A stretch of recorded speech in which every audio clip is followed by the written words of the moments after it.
Bismillahirrahmanirrahim. Assalamualaikum warahmatullahi wabarakatuh. Waalaikumsalam warahmatullahi wabarakatuh. Alhamdulillahi rabbil alamin. Alhamdulillahilladzi an'ama alaina bi ni'matil imani wal islam. Asyhadu an la ilaha illallah wa asyhadu anna Muhammadar Rasulullah. Allahumma shalli wa sallim wa barik ala sayyidina Muhammad wa ala alihi wa sahbihi ajmain, amma ba'd. Ikhwafillah yang dimuliakan oleh Allah Subhanahu wa taala. Alhamdulillah kita kembali terus bersyukur atas nikmat yang telah Allah curahkan kepada kita semua, terutama nikmat iman, nikmat Islam, yang mudah-mudahan hingga akhir hayat kita, di akhir ucapan kita bisa menyebut nama Allah Subhanahu wa taala.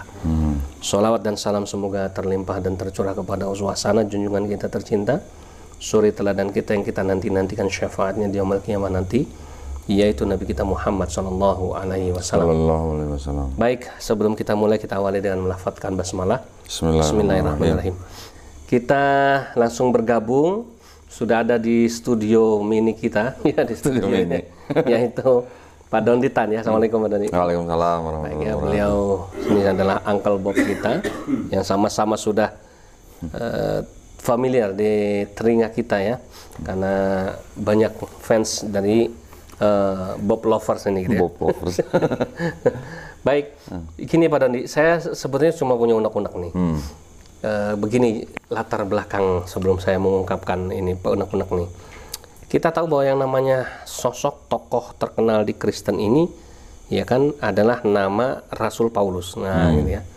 Karena di setiap kesempatan, bahkan di Perjanjian Baru sendiri, ya kan, dari sekian kitab itu sebagian besar adalah kitab kalangan dari Paulus itu ya. Nah, tapi ada satu yang mengganjal di hati saya ini. Apakah Paulus itu menuhankan Yesus sesungguhnya? Nah, ini mungkin jarang ditanyain sama orang Kristen, nggak kepikiran ya. Monggo Pak Dani. Ya, kalau gimana ya? Kalau pembaca Alkitab atau Bible LAI yang terjemahan baru, memang di situ Yesus tertulisnya sebagai Tuhan. Oke. Ya kan? Tapi kalau zaman dulu bukan Tuhan, Tuan. Betul. Kata Tuan menjadi Tuhan itu kan dulunya itu kan terjadi pada waktu penerjemahan Bible pada zaman penerjemah Belanda yaitu Ledecker tahun 1733, di mana dia menambahkan kata hak di antara di antara huruf U dan A gitu ya. Tuan ya. Tuan menjadi Tuhan. Nah, usil tuh orang. bukan, sebenarnya pada waktu itu yang saya baca ya, itu tidak ada bedanya dengan kata gini, embus ditambah hak menjadi hembus. Oh, begitu. Sama kan artinya kan? Iya. Tahu menjadi tahu. Sama kan artinya kan? Nah, sebenarnya tidak ada perubahan makna pada waktu itu. Cuman sama pemerintah Belanda didiemin karena memang nggak ada bedanya maknanya gitu ya. Tetap aja ya. Orang Kristen tetap menuhankan Yesus ini. Ya, waktu itu mungkin karena Tuhan itu mungkin sebenarnya belum banget berarti menjadi sesembahan gitu. Dibiarkan agak lama. Setelah itu ada pergeseran makna nih antara Tuhan dan Tuhan gitu. Iya. Pada waktu sudah terjadi pergeseran makna itu, penerjemahan itu tidak berubah, tetap menjadi Tuhan gitu loh. Tidak itu ada makanya gitu ya. Makanya di dalam LAI yang terjemahan baru itu tetap kata itu menjadi Tuhan. Sedangkan kalau kita merujuk kepada KBBI, Tuhan sendiri itu udah menjadi maknanya adalah sesembahan. Ya, yang disembah manusia. Yang disembah manusia. Tuhan sendiri artinya maknanya udah berbeda dengan Tuhan. Tuhan sendiri kan artinya bisa mungkin penguasa, pemilik, majikan dan segala macam. Nah, sedangkan kata Tuhan yang itu awalnya itu sebenarnya kalau kita lihat dari bahasa Yunaninya kan kurios. Ya. Memang betul di bahasa Yunani kata kurios itu memang bisa berarti Tuhan, bisa juga berarti Tuhan. Tetapi juga ngelihat daripada konteksnya, konteks atau dan kalimatnya gitu ya. Kalau kita ngelihat ke Bible yang bahasa Inggris, jelas di situ ada kata Lord, ya, ada kata God, gitu. Kalau orang Indonesia melihat kata Tuhan, korelasinya ke God atau ke Lord? Ya, ke God pasti. God, ya kan? Kita lihat di mana aja, di kamus mana aja Tuhan ya artinya pasti God, gitu kan? God itu ya artinya Tuhan. Yes. Tetapi kalau di KJV, yang Yesus dikaitkan dengan kata Lord. Selalu Lord. Lord. Tidak pernah Yesus dikaitkan dengan kata God gitu. Begitu juga yang di terjemahan baru, Yesus selalu dikaitkan dengan kata Tuhan dan dia tidak pernah dikaitkan dengan kata Allah. Nah, ini kan problem ya sebenarnya.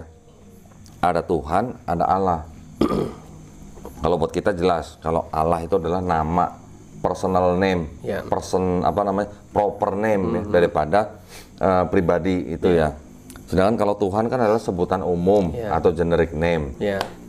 Nah, sekarang kalau begitu, apakah Yesus ini sama atau sederajat atau setara dengan Allah ya, yang dikonotasikan dengan Bapa? Apakah sama, gitu kan? Itu kan perlu dipertanyakan lebih lanjut kalau begitu kan. Nah, berarti kalau pada waktu Paulus menulis dengan kata kurios, apakah yang dia maksud kurios untuk Yesus itu Allah, Tuhan atau God. Allah gitu, ya kan? Lord atau God.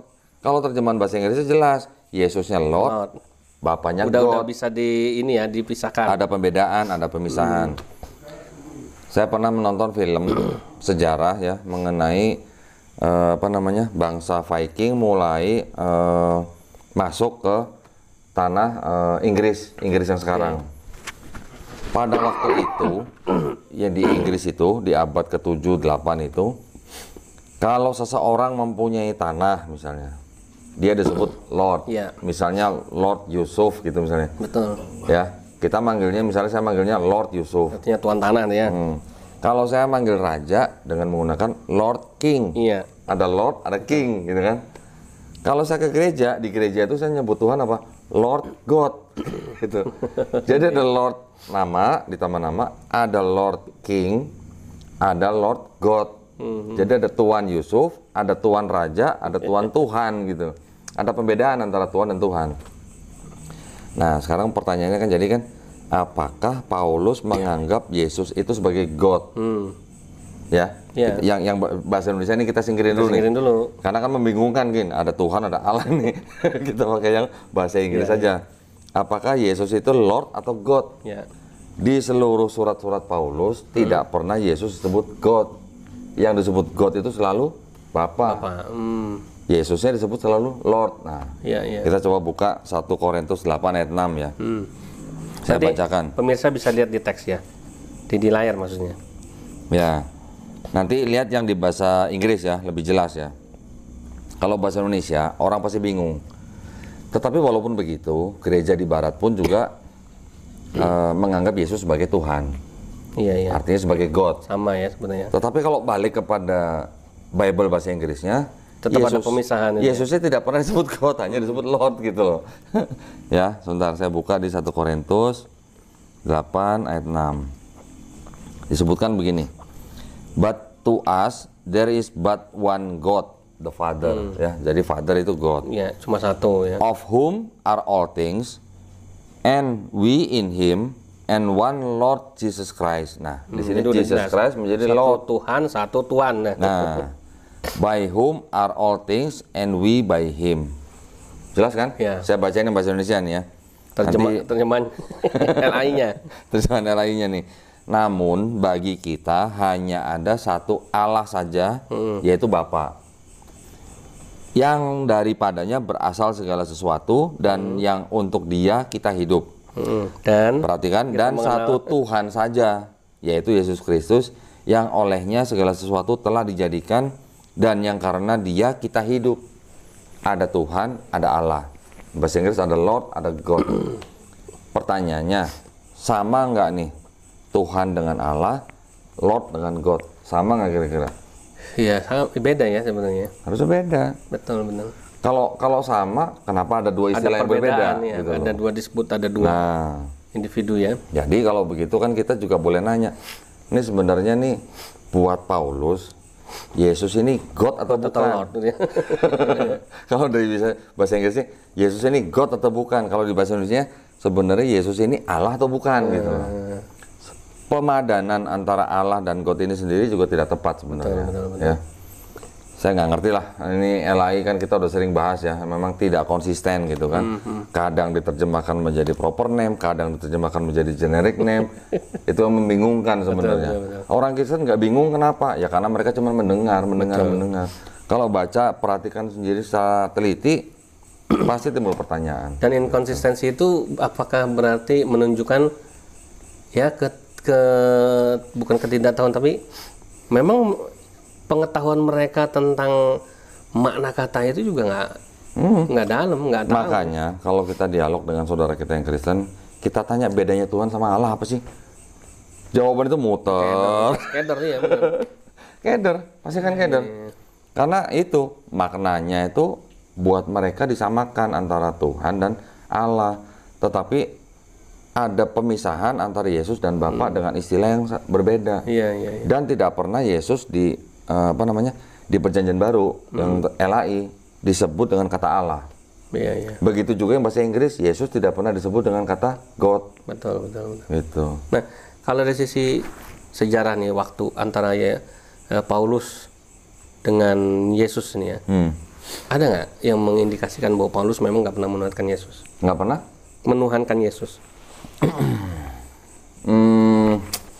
Sebenarnya kalau di abad pertama, abad kedua itu nggak ada yang ngeributin ketuhanan Yesus. Waktu Yesus masih hidup ya? Bukan, maksudnya setelah Yesus tidak ada. Dua abad setelah. Iya, di abad pertama dan abad kedua tidak ada yang ngeributin ketuhanan Yesus. Ngeributin ketuhanan Yesus setelah masuk abad ketiga. Artinya gini, memang di dalam tulisan bapak-bapak gereja awal itu sudah mulai ada wacana. Ada saudara yang mulai bilang, wah kalau gitu nih Yesus Tuhan. Kalau gitu nih Yesus punya esensi yang sama gitu. Tetapi lain pihak juga banyak menentang, bukan, dia bukan Tuhan, dia cuma ciptaan gitu misalnya. Kan lama-lama itu kan konsep-konsep yang kita pernah bahas sebelumnya, dari mulai yang dogmatisme, separatisme, sampai modalisme, sampai akhirnya trinitarisme, barulah itu Yesus tetapkan oleh mayoritas Kristen yang menang suara menjadi Tuhan. Setelah sekian nama ya. Ya. Nah sekarang kalau kita lihat lagi di Paulus ya, surat Paulus. Di Galatia 3:20 ya. Seorang pengantara bukan hanya mewakili satu orang saja, sedangkan Allah adalah satu. Udah jelas dong. Jelas nggak? Iya. Berarti ini Paulus bisa dibilang korban fitnah nih. Pengantara siapa? Yesus. Allah siapa? Rasulullah kan ini. Allah siapa? Ya Tuhannya Bapak. Yesus. Bapak kan? Berarti kan Yesus pengantara, Bapak Allah. Nah, ini sudah ada perbedaan lagi kan? Nah. Iya. Berarti kalau gitu Paulus nuhanin Yesus nggak? Nah makanya. Buat Paulus, Yesus itu sama dengan Bapa atau tidak? Nah itu yang harus diperdalamkan. Beda, berarti kan? kalau dari surat-surat nanti nggak jelas. Beda. Sebenarnya beda, iya. Saya tambahin lagi. Di Roma 1 ayat 25. Sebab mereka menggantikan kebenaran Allah dengan dusta. Lalu, siapa tuh? Dan memuja dan menyembah makhluk dengan melupakan penciptanya yang harus dipuji selama-lamanya. Amin. Artinya apa? Ya itu jawabannya. Coba jelas kan? Iya betul. Nah, kalau dibaca artinya dengan logika yang atau nalar yang baik atau jalan, orang bisa mikir sebenarnya. Seperti yang kita bahas sebelumnya. Kepala dari perempuan atau wanita adalah laki-laki. Kepala dari laki-laki adalah Yesus. Kepala dari Yesus adalah Allah. Bapa, ya kan? Ada hierarki gitu. Betul. Jadi timbul pertanyaan yang bilang. Nah, jadi kan timbul pertanyaan. Kalau begitu Yesus itu apa buat Paulus? Gitu? Apakah dia setara dengan Bapa? Apakah dia di bawah Bapa sebagai pengantara? Yeah. Kan berbeda dengan pandangan Kristen sekarang, gitu kan? Memang sih masih banyak pandangan ya, baik yang bahasa yang di luar negeri atau di Indonesia, bahwa fix Paulus itu menuhankan Yesus. Betul. Karena apa ya namanya, penafsiran daripada gereja-gereja itu yang apa namanya, fix bahwa Paulus itu menuhankan Yesus.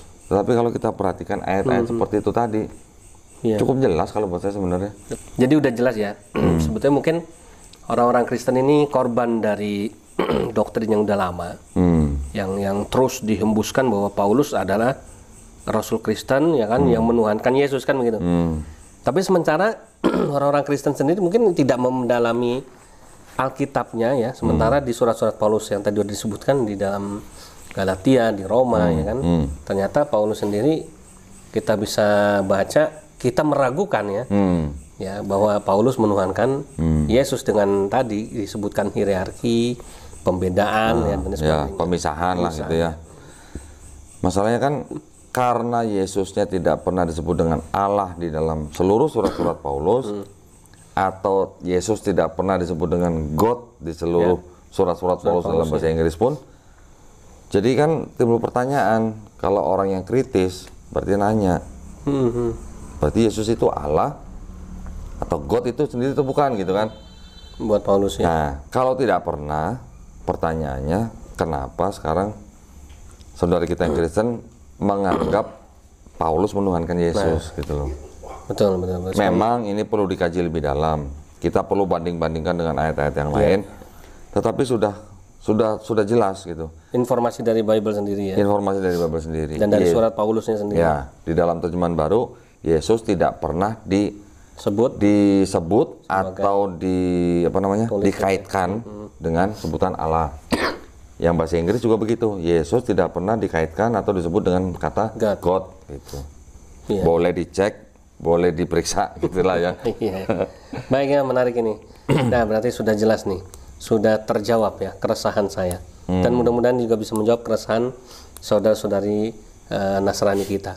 Baik Pak Doni, terima kasih atas pencerahannya. Mudah-mudahan bermanfaat buat kita semuanya, dan yang menonton jangan lupa dukung selalu channel LSK Al-Hadid dan channel Dontitan ya, dengan menggabung menjadi subscriber, kemudian memberikan like ya, memberikan memencet tombol lonceng untuk mendapatkan notifikasi dari video-video menarik kita yang lainnya. Dan mudah-mudahan kita semuanya selalu mendapatkan keberkahan dari setiap tayangan-tayangan yang kita sampaikan. Terima kasih, mohon maaf lahir batin. Kita tutup dengan bacaan doa penutup majelis. Subhanakallahumma wabihamdika asyhadu an la ilaha illa anta astaghfiruka wa atubu ilaik. Billahi taufiq wal hidayah. Wassalamualaikum warahmatullahi wabarakatuh. Waalaikumsalam warahmatullahi wabarakatuh.